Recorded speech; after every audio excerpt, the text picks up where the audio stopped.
मोलगी सबस्टेशनच्या ढिसाळ कारभारामुळे नागरिक त्रस्त, 7 दिवसात सुधारणा न झाल्यास बिरसा फायटर्सच्या आंदोलनाचा इशारा.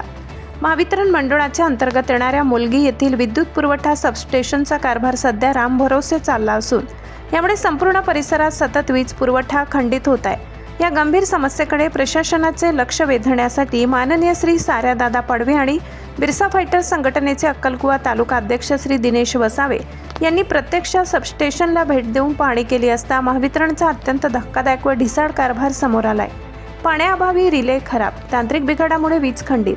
सबस्टेशनच्या पाहणी दरम्यान असे आढळून आले की तिथे पाणी पुरवठा करण्यासाठी बोरवेल, विहिरी खोदण्यात आल्यात, मात्र त्यात मोटारच बसवण्यात आलेली नाही.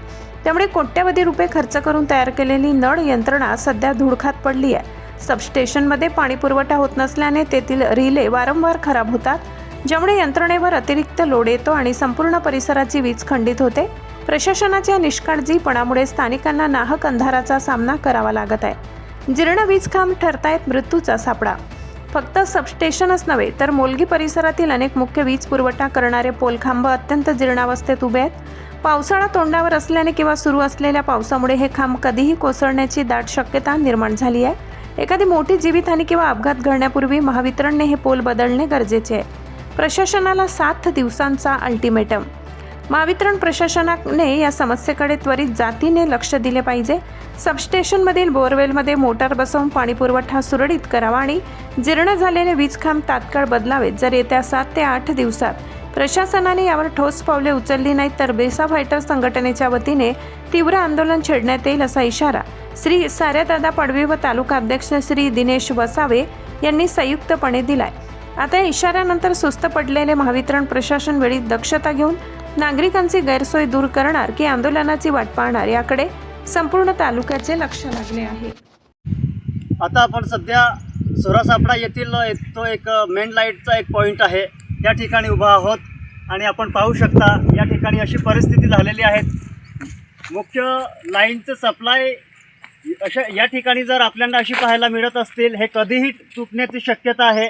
म्हणून सदर जे कर्मचारी आहेत त्यांनी या ठिकाणी सतत लक्ष दिलं पाहिजे, एवढीच आम्ही मागणी करतो. आणि हे जे आपण या ठिकाणी परिस्थिती कशी आहेत, आता पावसाळा सुरू होणार आहे, 2-3 दिवसाने पावसाळा सुरू जर झाला तर हे जे डिक्स आहे ते डिक्स तुटण्याची शक्यता आहे.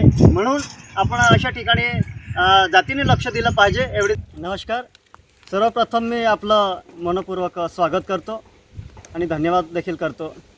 आज मी आपल्या मोलगी येथील सबस्टेशन येथे मी आज भेट दिली असता नेहमी या ठिकाणी प्रश्न उद्भवतात की पाण्याची सुविधा नाही, काही नाही, तरीसुद्धा इकडे हे जे पाईपलाईन आहेत हे कोरडे पडून आहेत आणि पाण्याची सुविधा नसल्या कारणाने नेहमीच आम्हाला या ठिकाणी जे काही सबस्टेशन आहे त्या सबस्टेशनला त्रास होतो आहे, कर्मचाऱ्यांना त्रास होतो आहे. इथं लाईट नेहमी जाते, पाणी नसल्यामुळं ते रिले वगैरे हे त्या गोष्टी ते खराब होऊन जातात. मग हा कर्मचाऱ्यांचा दोष नाही, परंतु हे जे प्रशासन आहे प्रशासनाने यात इथं खडबडून जागा झालं पाहिजे आणि प्रशासनाने इथं नितांत लक्ष दिलं पाहिजे. आणि मी तर सदर मीडियाच्या माध्यमातून एवढीच मागणी करेन की जे सबस्टेशन येथे जेवढी पण पूर्तता असतील, जी काही मागणी असतील त्या कर्मचाऱ्यांना वरून वरिष्ठांनी जर मदत केली आणि इथं काही मागणी आहे ती जर त्यांनी मदत केली तर बरं होईल, एवढंच मी बोलू इच्छितो.